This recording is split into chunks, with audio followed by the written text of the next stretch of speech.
Morning is already packing not just the Spirit Visage, but also the Aegis Legion.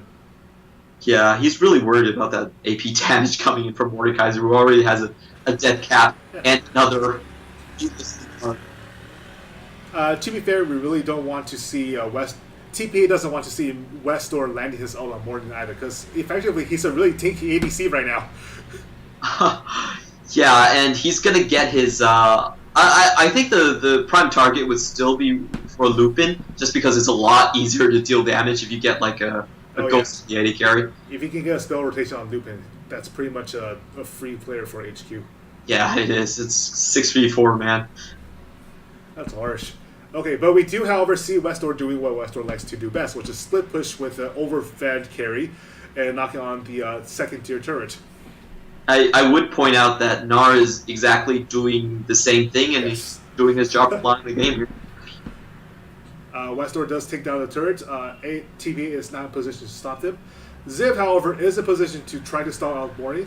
He can't do it quite safely without the turret's help, but with the shield on the second tier turrets now, it's definitely a lot more viable than otherwise would have been. Morning is forced to back off.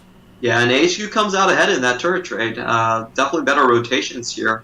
And they also clear out all of the Baron vision here from TPA, so TPA is going to have to make another concerted effort there to get vision back. They're pushing down mid here.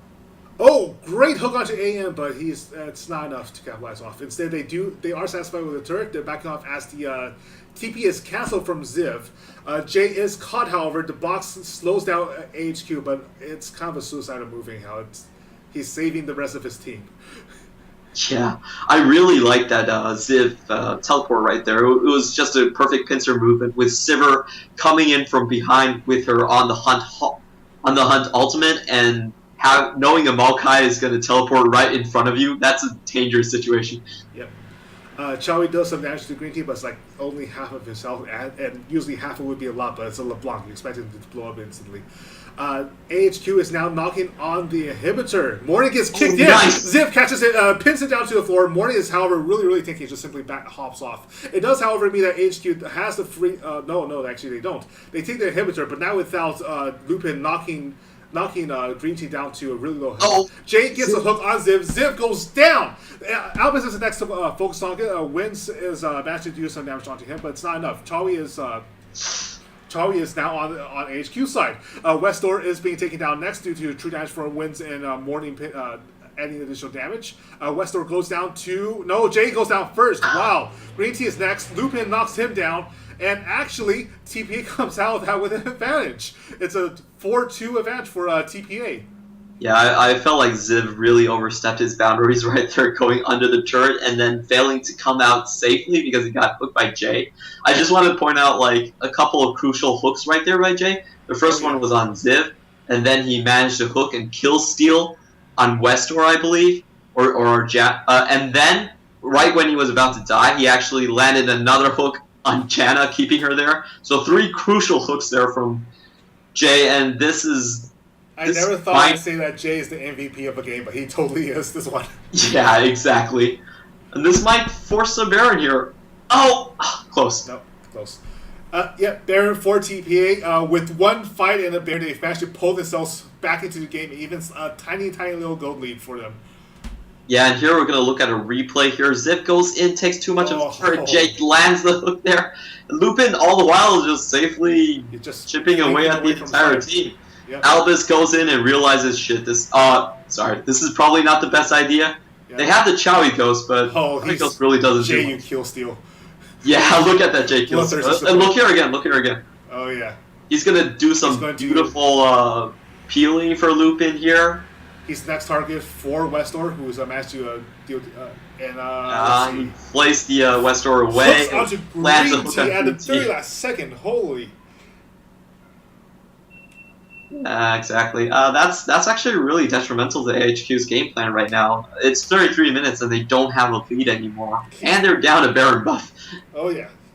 Somehow Jay's actually playing Thresh almost as well as Green Tea did in the previous game. Yeah, exactly. I think it's definitely all about that confidence boost. We're seeing Lupin really coming onto his own as well. He's already at 3 items, so this is Yeah. not looking good. Jay coming in with a hook onto Ziv. Ziv is being bounced on top by Morning, who gets into the back line. Ziv wins, takes down Ziv. Morning gets the ult onto the entirety of HQ. Lupin's coming in for the finishing blow, and that. Well, actually, Charlie goes down. Whoops. Westor managed to get the assassination off of Charlie, but and managed to get Lupin down with Charlie's help.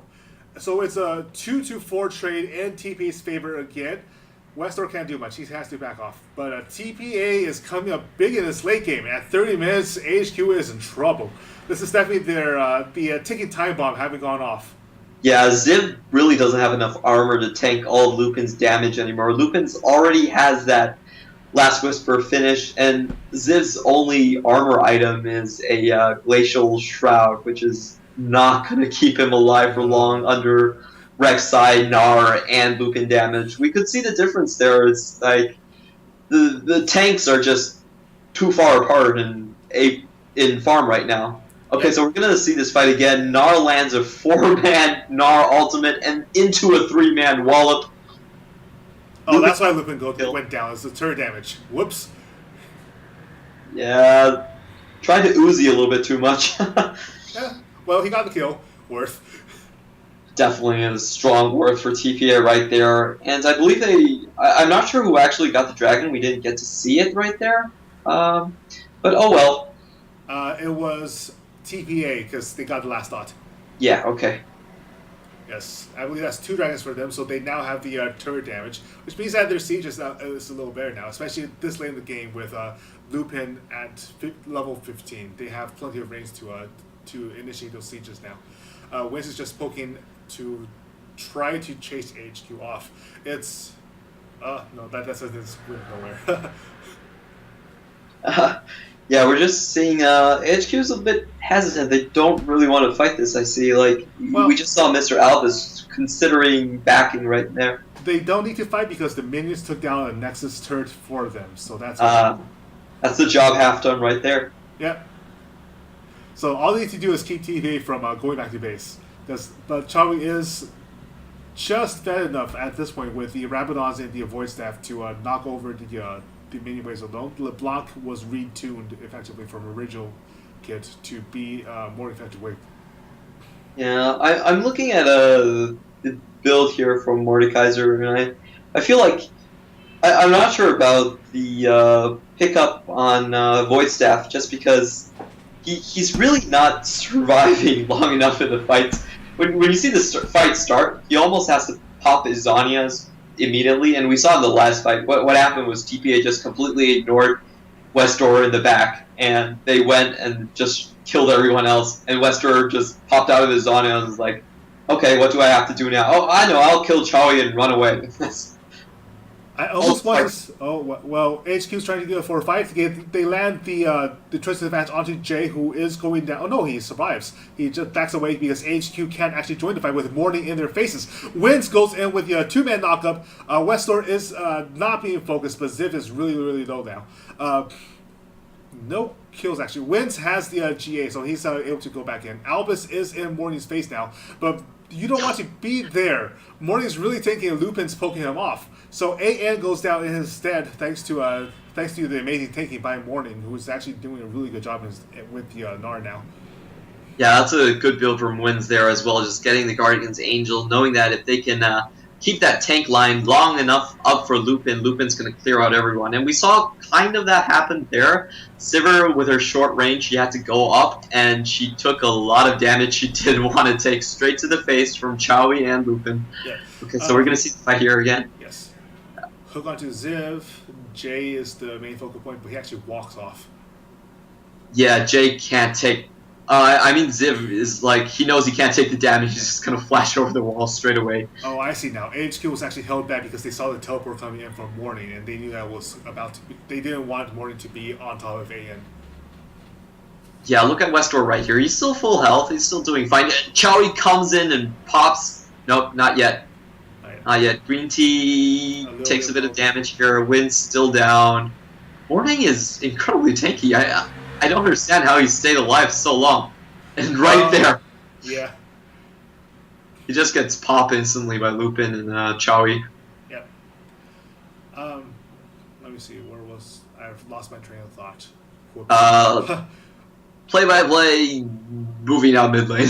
Yeah. I guess so. Yeah. Going through mid lane, AHQ is managed to keep their ward coverage really high up. Oh, I remember now. Currently, AHQ has no way to actually get on top of Lupin. The hard CC disruption coming out for Winds and Morning is making it impossible to actually get to the back line, especially with Winds and Morning being a threat on their own. The Randuin slows down anybody that tries to approach, so it's impossible to actually catch up to Tristana right now without somehow finding a flank on them. Yeah, like, another huge problem for them is, like, Ziv is just, he's not able to do his job as a tank right now. He's basically just an initiation bot, and they're going to rely on that Sivir ult to get them to the backline. But that puts a lot of their carries in really dangerous positions, like you saw right there. Yep. And, yeah, they're just pushing up right now. There's no way to actually fight TPA on a one-on-one basis. We saw Albus tag Winds with the Resonating Strike, but that's to no effect. They don't want Winds. They definitely don't want Morning, who's waiting in the wings for good initiation. Yeah, and I'll also like to point out a huge bot lane minion wave. This is a good slow push here from TPA, and they actually get the turret and still keep up Baron pressure here. Yeah, Jay misses the death sentence by a small portion. Chowie eats the slow from Green Tea, so he's forced to back off. But overall, it's just TPA. Oh, Albus takes a huge chunk of damage. Morning is waiting wings to get in and. Well, he doesn't have the rage bar high enough yet, but he is doing damage thanks to the 3-hit, basically almost like the Vayne attacks. Ziv goes down. Lupin gets the kill onto Ziv. AN gets Morning, but not before Morning pops his ult, I believe. Yes, he did. And AN goes down next because Winds is doing true damage. So that's a full ace in favor of TPA, who's lost 3 members for it. But with a Winds and Chowie still up, well, they can just go bottom lane and push down that turret. Wow, that was incredibly close right there. I think if Anne managed to dodge just a little bit more of Chowie's skill shots, or maybe Westor uses... Oh, I thought Chowie died, but no, he took down turret. That was close. Yeah, it looks like TPA is just going to take an inhibitor there. That was a really close fight there, but again, I think it highlights the problem that they're over-reliant on the Sivir ultimate to get their engages here. Yep. Albus gets chunked out, has back. Oh, Morning was kicked out of the fight by Albus, but that was to Albus's detriment. Yeah, look at Westor here. Like, I think he has to, like, instant Zanyas or something. Yeah, he does have to. He's just not being able to survive there, and with the Morning and Winds in front. Winds gets the knockout on Westor just as he comes out of the Zonias, so he was susceptible to Chowie finally going in. And Lupin, man. Lupin is just untouchable. Lupin jumps in to clear up Alpus here. That was a pretty big misplay. That could have swung the fight. Never mind about untouchable. I spoke too soon. Well, he's untouchable when he wants to be. That's what counts. And then right there, he just wanted to kill that Lee Sin, but probably wasn't the best decision there. Overall, TPA still picks up a huge win in that situation. Yeah, we saw that HQ picked up in the Dragon, but TPA was already on Baron at the same time, so they're not going to come in time. Oh, and just like Jay you said, fades back. Green Tea gets the flash and the tornado in, but I think he should have been using Monsoon instead, but he wasn't deep enough. HQ picks off, Westor picks off Chowie, and gets Jay. So TP is starting to lose his fight, and they're now in a 3 versus 5 situation. But Lupin pops Green Tea, and Zip falls through, but not before Lupin gets the rocket jump, and Zip is way out of position now. Lupin is just freely poking people from behind. Yep, Ziv goes down to crits. Lupin is chasing after them. It's now AHQ that has to back off despite initially having a 5 versus 3 situation. Oh, 5 wins. Whoops, 5 wins. Albus gets the kill on Wins, a bit of a revenge. So it is effective. I believe it was a 3v3 trade. Yeah, it actually looked a lot better for AHQ at the start of the fight because Jay actually blew all of his cooldowns and didn't manage to do anything. But with them having to back off, Lupin just picks up a turret for free. So that's bad. Yeah, that turned out a lot better for TPA than I imagined. Like, there was a huge difference in terms of initiation between the sports. Green Tea, I think, had the far better play right there. He had a 4-man knock-up whirlwind that led into, like, Civ